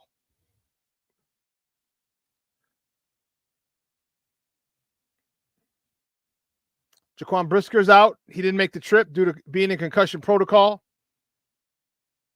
which it sucks, but it's not the end of the world. You still have Jonathan Owens. You have Byard back there, who's a vet, which is why you got him. Okay. And then with Tyreek Stevenson out, Jalen Jones, Josh Blackwell.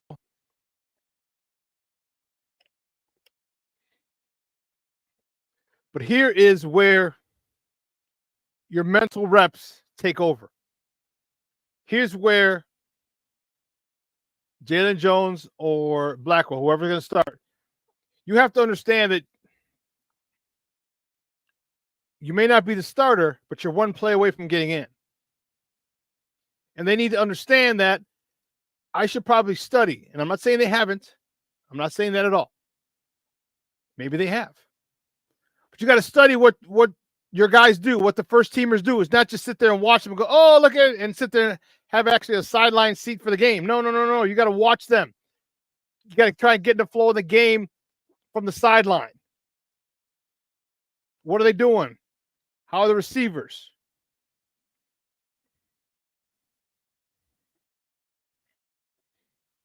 All right, if they've done that, they'll be fine. Because this pass rush, they're getting home with 4. They're getting home with 4. And I like it. Gervon Dexter is a monster.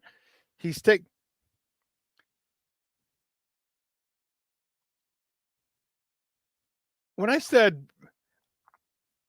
I gave you reasons why Gervon Dexter was going to make that step. Everyone says, well, we haven't seen it before. We haven't seen it. I'm like, no, we haven't. I said, but I'm telling you why.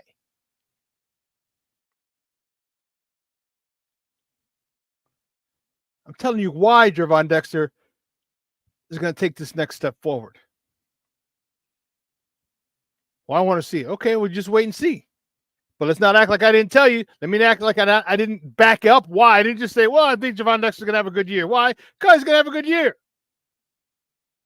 That's not what I said. I gave you the reasons why. He was switching from a one gap to a two gap, from holding his man up to penetrating. He started playing better last year toward the end of the season. He's getting bigger, stronger, faster, although he's gotten more svelte. He's basically lost all his baby fat. That's what it was. And that dude can move. And they got a new defensive line coach, some guy named Eric Washington, who's supposed to be pretty damn good. And I give him a lot of the credit for this because it's not just Gervon Dexter that's having a great year. Billings is having a great year. DeMarcus Walker's having a great year. Austin Booker, when he's in there, you see him around the ball a lot. And, of course, Montez Sweat.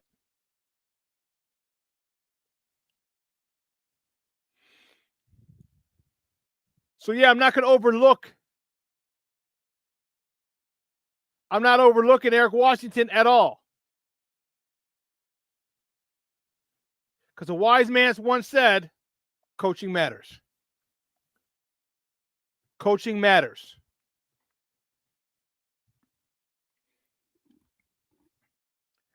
And Washington has a way of getting the best out of his group. Look at the Buffalo Bills at Oliver.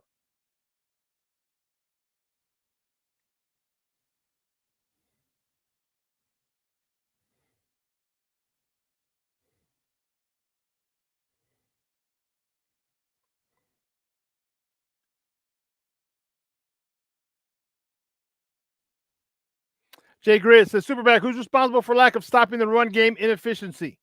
Reason I ask because I know that Billings and Dex have excelled at rushing the passer, so who's allowing backs to run? Well, that falls on them too. That falls right on them. That falls on them. They got to do a better job of penetrating and plugging a hole. It starts up front.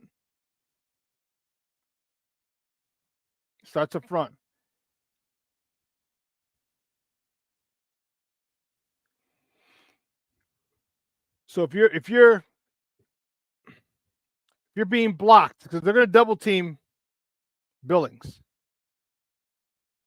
This is where Gervon Dexter's got to do a much better job, because you can only double team, maximum 2 people. You keeping 5 in for protection, 6 in for protection. You got to double test Sweat. You got to double team Sweat. You got to double team Billings. Which means DeMarcus Walker. Which means you got to keep a tight end in. And tight ends better not be able to hang on to DeMarcus Walker. Or, sorry, son. And then maybe your guard stays with Gervon Dexter. Gervon Dexter, if you let one guy block you, man, that's got to stop. King Booker World said, man, I'm going to try and make it to output. Want to meet y'all in person. Hey, come on up, baby. Come on up. Doors open at 8. Game kickoff is 8:30. Got some of the best steak and eggs, man. Whew. So I'll be there. It's pajamas. If you got any pajamas, wear your pajamas. Bear slippers or something like that. I got some Bear slippers. They're size 11. Somebody gave them to me. They're size 11. I haven't even worn them. I'm taking them out of the box yet. Well, I tried them on, then I put them back in the box. I'm like, I might wear those.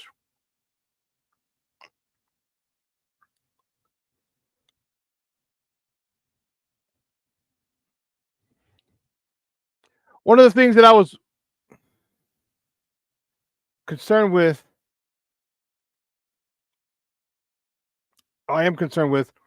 is how this backup cornerback, defensive back, how's going to respond. How's he going to respond? Because they're coming at you. They're coming at you. That's simple.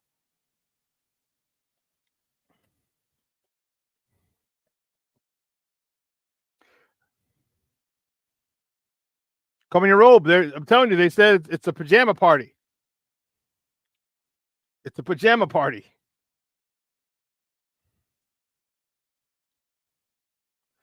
It's funny. It's a pajama party. And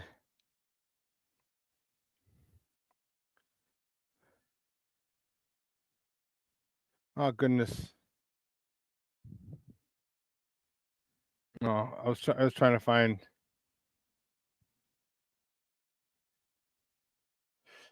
I think they even had a flyer for it, if I'm not mistaken. Yes, there is. So what I'll do is I will. Here we go. So here's, if you guys want to meet me up there, by all means, feel free. I'll be there. I'll show you the flyer. But I was there yesterday. I was there yesterday. So here's what they posted here. Chicago Bears Breakfast Pajama Jam, Sunday, October 13th. Doors open at 8 a.m. Service and games start at, so we call it Sunday service. For those of you like, what do you mean service? We call it Sunday service. Sister Anna is the bartender. Father Paul is one of the patrons. But yeah, be there at 8. So we're not going to get too tore up tonight. I mean, on Saturday, they're not going to get too crazy on Saturday. So I want to be there by 8 o'clock when they open so I can get my spot. I do need some pajamas, though. Some Bears pajamas.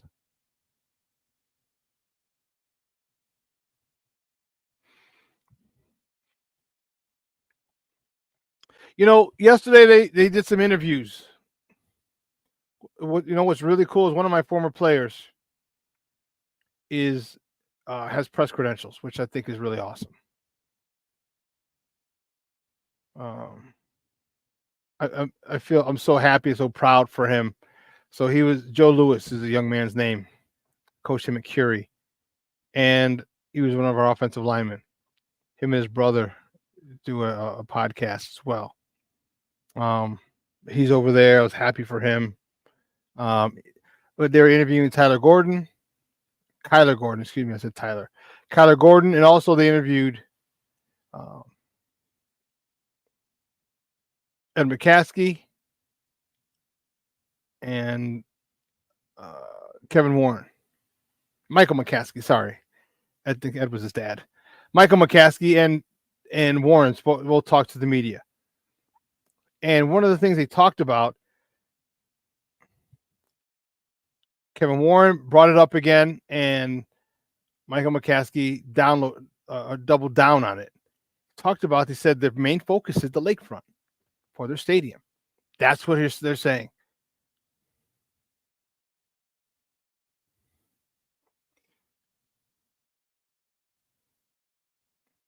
Roberto, yeah, come on down, baby. Come on down. It's going to be good.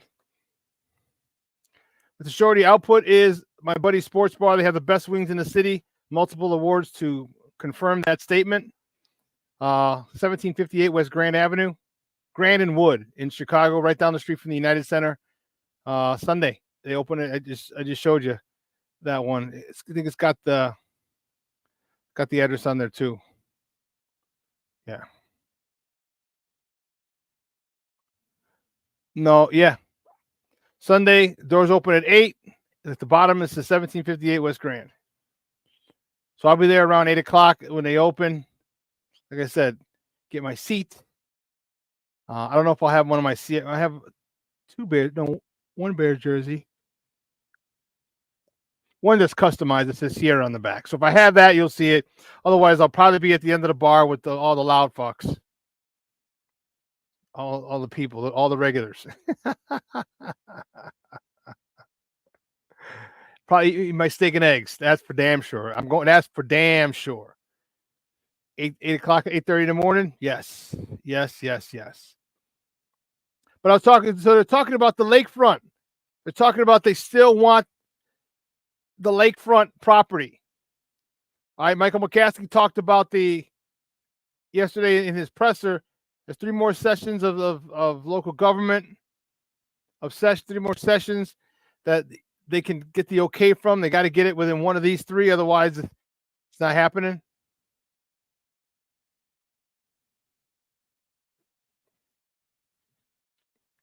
But Kevin Warren, this is all him. This is all him. This is why they hired you. This is why they hired you, because of your involvement with the Minnesota Stadium, U.S. Bank Stadium up in Minnesota for the Vikings. And they figured you were the I know he wasn't the point man on it, but he was number 2 or 3 in charge. So this is you, Kevin Warren. This is all you. He's talking about they're trying to get something. They want to keep it there. And I forgot who I was telling the other day. Oh, my cousin Demetrio, or my cousin's husband, Demetrio. We were at his house last weekend for a going away party for one of my little cousins.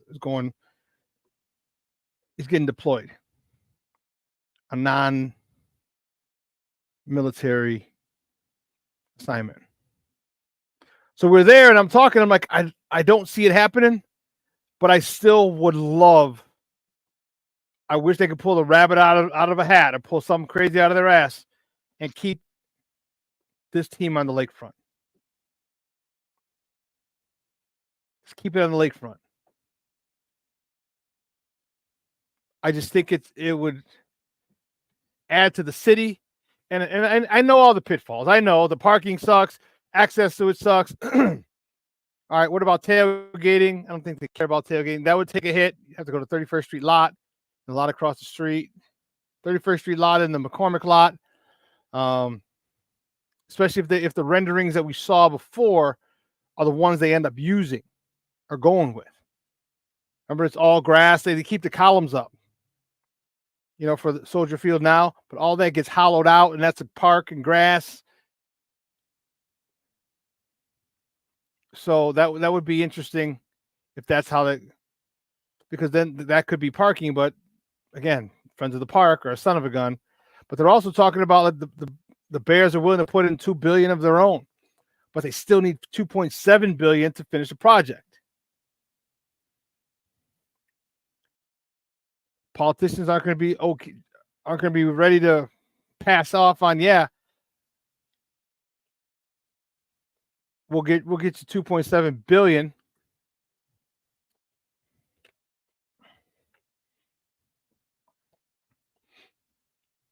Why? My question is this: why would you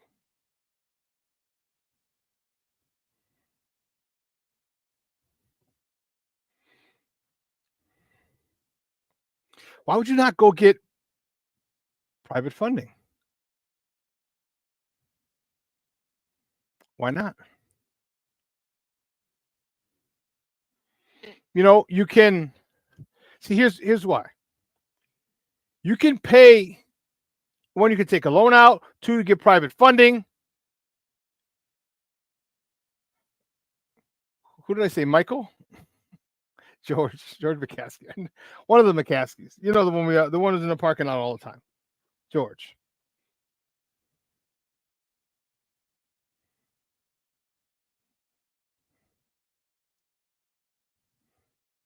Well, why not use private funding? If you're billionaires, you got billionaire friends. You have billionaire friends. And you can say, hey, listen, this loan will pay you back. You realize, you plan to hold this thing for a while.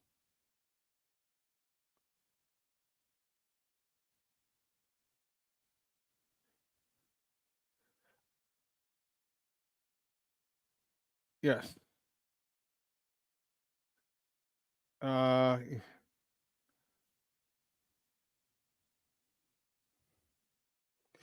I want to see how much each.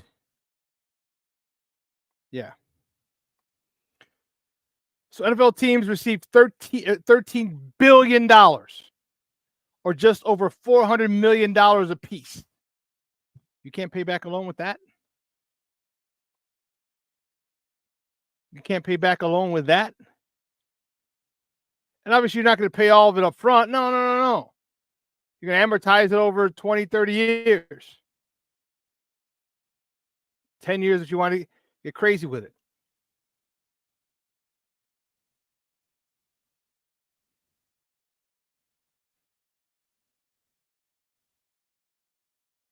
You know, if you want to do it, do it.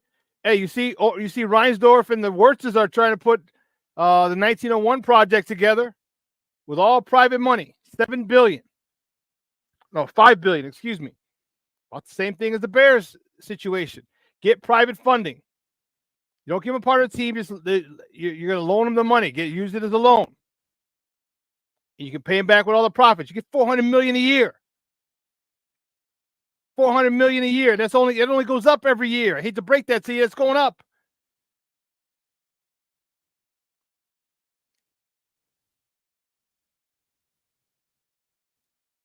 Think of how that could affect. I mean, you have all kinds of money.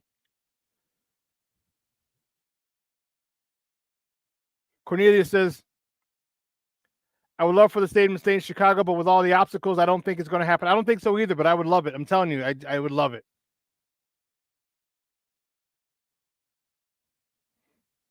This is Shorty said, it's so stupid to keep it in Chicago when they own Arlington Park, not the effing Park District. Damn, this drives me nuts. Yeah, but they would own their own state. They would own the stadium.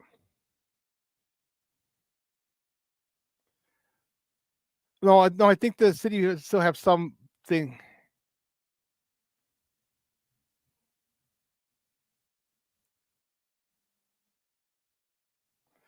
Shorty says Bears would have their damn stadium paid off in 5 years like Minnesota did with the land they own in Arlington Park.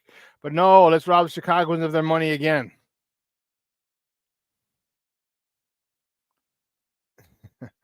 Yeah, Michelle, it's cheaper to build a stadium there in Arlington Heights. I agree.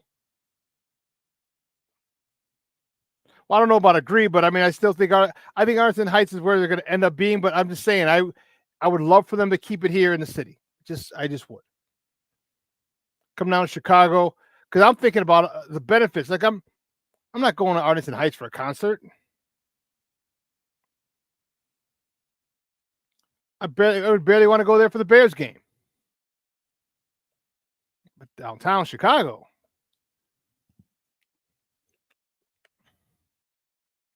That, my friends, is another story. That, my friends, is another story.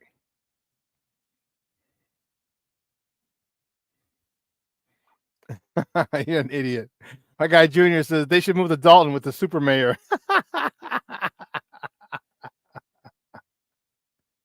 For those of you who don't know, the mayor of Dalton got indicted for stealing money.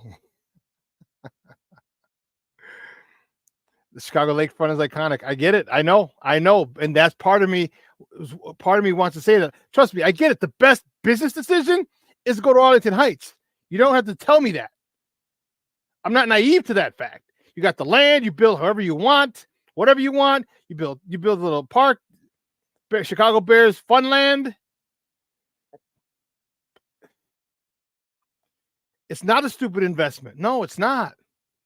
If you keep that, if it's yours, it's not a stupid investment. Because you own it, and now you open up another stream of revenue. Because it's not just from September to January. There's concerts. There'll be concerts when the Bears are away. The Bears are away for a week. There'll be a concert Saturday night, the night that they're out. The weekend they're out, and they're in wherever across the country.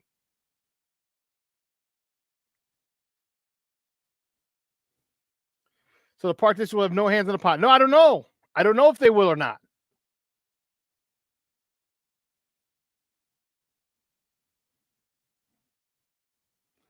And I know you're talking about Soldier Field is over 20 years old and they still owe $89 million.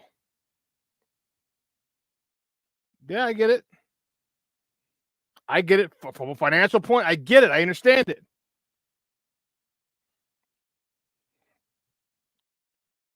But here's the thing: is like, why do they still owe that? No, they wouldn't be renting it, Shorty. No, they wouldn't. Why do they still owe that? You make $400 million. Aren't you paying that shit off? You made $400 million the last couple of years. 380, 390 a couple of years before that. If you can't come up with a couple mil, You can't come off with 10 mil, 20 mil. I mean, you only owe him 89 million. 20 million for the last 3 years. Off of 300 plus million, 350 million. You give up 20 a year. All knowing that once it's, you know what I mean? Like it just doesn't make sense. I hope they're paying him off.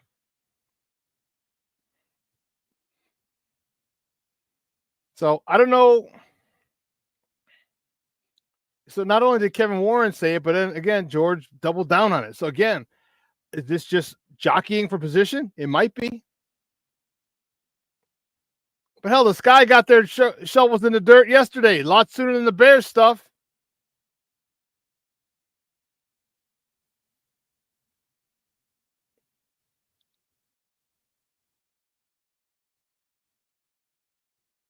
I'm telling you, having it there would be amazing. You know, again, the parking would be not ideal at all. Wouldn't be ideal at all. And again, if you go to Arlington, well, hell, you have the land to build a stadium, the parking, that's all yours, McCaskies. I get it. That's all yours. And the city of Arlington will be able to put a city tax on it. So they'll be making their money too.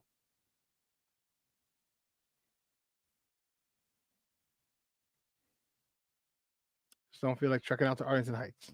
I just don't. Call me crazy. I've been called worse.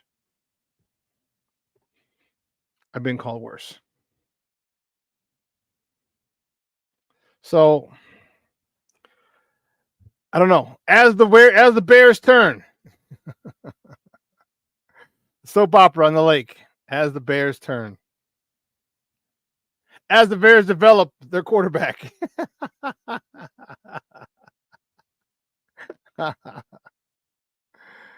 Oh man. Sure, I'm partial because Arlington would be a 25-minute train ride for me, for him. LOL. Well, yeah, I don't. 25-minute for you. Shit, I live in Orland. It'll take me over an hour to get there. Hour, fine. Plank's laughing at Shorty. But yeah, that's crazy. So listen,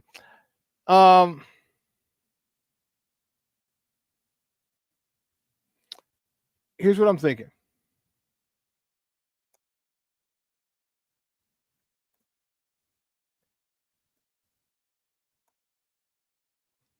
Here's what I'm thinking.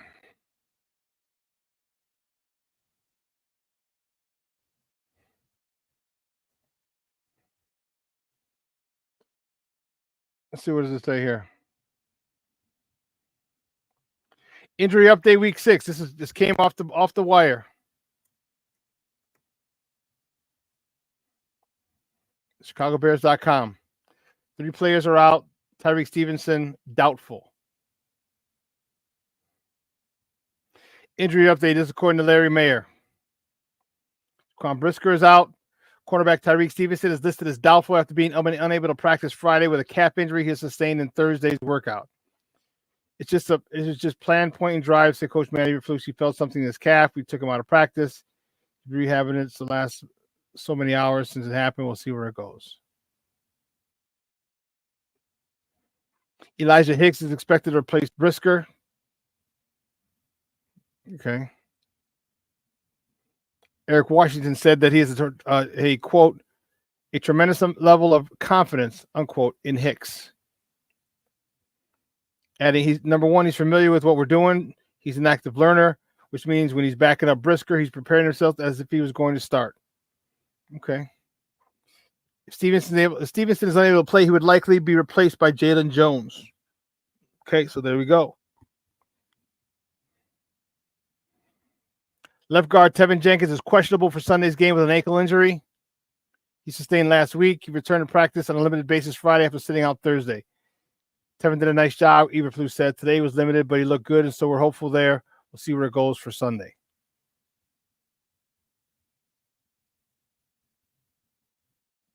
And they're saying Jenkins, when he exited the Panther game, he was replaced by Bill Murray, who performed well in what was his Bears debut.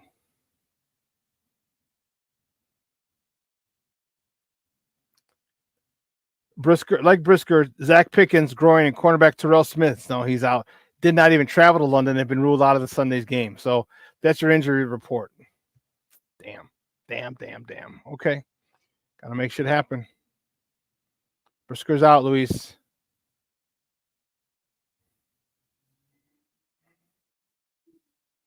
Yeah. They could develop condos, more streams of income or apartment. You know what? Put a hotel. Why don't you start a hotel? You build a hotel and that's yours. Come on, man. How many people are going to fly in and want to stay in the Bears hotel?